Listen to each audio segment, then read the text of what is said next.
Well, every game you make that decision. Every game you look at, okay, here's what we want to add. Here's the feature set we want. And now let's build up the engine. Let's keep doing. And then that decision that you make directly impacts how much work is going into the tech side. With Modern Warfare 3, our big focus was, okay, one of the big things in Modern Warfare 3 from a story standpoint is we're now going into the heart of these major, dense urban environments. That's going to require the size and scope and length of the levels that you're playing to be much bigger than we've ever done in a Call of Duty before. So that requires a lot of tech on the back end and upgrading streaming, upgrading everything that we do that allows us to maintain that high fidelity in graphics, visuals, and audio, maintain that 60 frames per second frame rate, because that is key to the Call of Duty experience of being very fast-paced, very, very cinematic.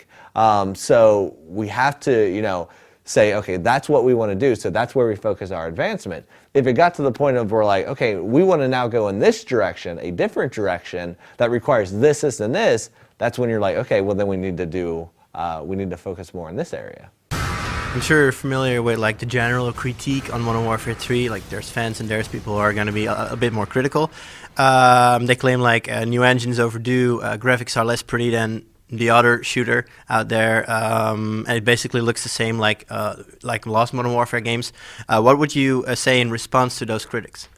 Well, I think it's most important to look at our design philosophy for Modern Warfare 3. And I mean, at the end of the day, we look at what can we add and what can we build upon to really improve the gameplay experience, the core gameplay that you're going to get and the player's going to have. So everything that we add is all focused on improving that and making sure that we're building it out and giving you more of an experience than ever before. And that's where we focus everything. And then once you get that and nail that core gameplay and you're enhancing that and you're improving that for the player, then we look at, okay, now how can we enhance the immersion? And you do things like that by upgrading the tech and the visual engines, upgrading lighting, audio things that give you more situational awareness, because that stuff, while improves the immersion and look and fidelity of the game, most importantly, also directly impacts your gameplay, because now you're more situational aware. You're able to pick out targets better. You're able to just get into the game more.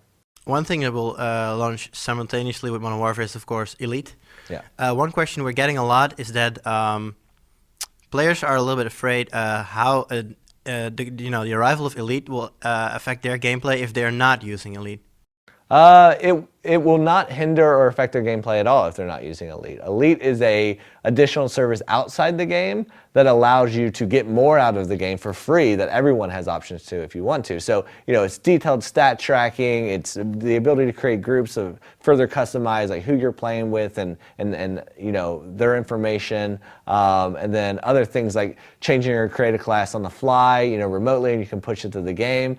But it is in no way the ability to buy advantages in multiplayer or get advantages that the core player doesn't have. You don't have to ever sign up for Elite, and you're getting the full multiplayer experience that everyone else is having. One of the things that our members came up with is about objective-based game modes. They claim that there's too many people just focusing on their kill-death ratio and not actually focusing on the objectives, because for them it might be more beneficial to not go after a flag but stay in cover and get your KD up instead of actually scoring a point for your team. Is that something you're looking at and you would like to fix? Of course, whenever you're designing, multiplayer, you have to look at every audience that's there, and especially in objective game types, it's extremely important to us that we're allowing the objective player to be incentivized and rewarded for being an objective player. You still need, to some degree, the people who are going out and getting kills, but first and foremost, you need to be giving them the tools and the ability to be a better objective player and make sure you're rewarding that more so in an objective game type than you are the guy who is trying to play TDM. So yes, that is definitely something that we're aware of and we're looking at when designing. I can't go into detail on multiplayer on specifics about how we're doing that, but it's definitely something we're aware of. In objective modes, it's generally easier to predict spawn points for your enemy, so that's like a big reason that KD players want to play objective modes. Staying on that predictability a little bit, would you say it would not benefit the game to let players decide for themselves where they want to spawn? Well, I mean, that's a big design feature, and whether that's how will that impact how the match plays out? And I mean, we balance it a very specific way, but we look at, you know, how we can improve and advance and change how spawning works per game type each game. So, you know, I don't think that's a bad idea. But it really goes down to the details that I can't get into of like the specific modes. Obviously, Modern Warfare 3 is one of the biggest games out there, so you're bound to have a lot of speculation going on even before you announce anything. How do you feel about it? Like, do you look at it in any way, or does it not interest you? No, I look at all the speculation and rumors because it's just fun most of the time, and I love having people speculate about the game because that means they're interested, that means they're passionate, and that means they want to know more. So it's always great to see people speculate and then like start pulling, because sometimes you'll see something and you'll be like, that's a great idea. Let's do that. And then you start pulling from it and letting it inspire and shape your design as a whole. You know, we take it in a lot of ways as another form of feedback. All right. Could you name one of those things that came from somebody posting something and you guys thought, that's actually really good? I mean, we, especially with multiplayer stuff, when you see people like speculating things, you're like, oh, you know, we never thought of that, but that would be really cool. And you know, that's inspired some, you know, some tweaks and stuff in multiplayer, but I can't go into detail on that yet. Over the last Call of Duty games, we've seen at one point, we saw first perks, kill streaks, stuff like that, and it's become bigger and you know, more of different of them in each installment. Some of our members claim that because of this, teamwork or the value of teamwork has gone down a little bit, while it was key in, let's say, a Call of Duty 2 or the first Modern Warfare game. How would you respond to that? Well, from a design philosophy point of view, we're really looking at building up from that Call of Duty 4 base of, you know, how can we get back to that fast-paced, gun-on-gun, infantry-focused combat where it's more about you and your weapon and your loadout and how you're contributing to the game and the team, more so than relying on air support.